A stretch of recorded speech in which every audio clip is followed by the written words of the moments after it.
अयोध्येमध्ये 200 पेक्षा जास्त ठिकाणी भंडारा म्हणजे महाप्रसादाचं आयोजन करण्यात आलेलं आहे।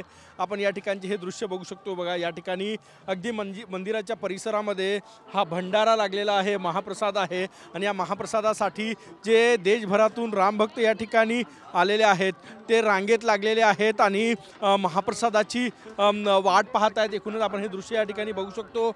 एकच नाही तर वेगवेगळ्या ठिकाणी अशा प्रकारचे महाप्रसाद जे आहे ते या ठिकाणी आयोजित केलेले आहे आणि लोक या महाप्रसादाचा आस्वाद घेण्यासाठी तासनतास रांगेत उभं राहून महाप्रसाद घेतात। वेगवेगळे मठ असो, वेगवेगळे मंदिरं असो किंवा आश्रम असो, त्या ठिकाणी अशा प्रकारे महाप्रसादाचं आयोजन जे आहे ते या ठिकाणी करण्यात आलेलं आहे आणि मोठा प्रतिसाद, कारण की देशभरातले रामभक्त या ठिकाणी राम मंदिर लोकार्पण सोहळ्यासाठी इथे आलेले आहे आणि त्यांना महाप्रसाद जो आहे तो ठिकठिकाणी दिला जातोय।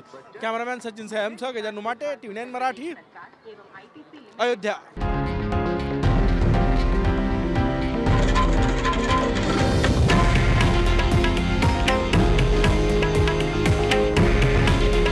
हे आहे देशातील नंबर 1 न्यूज नेटवर्क आणि आपण पाहत आहात TV9 मराठी।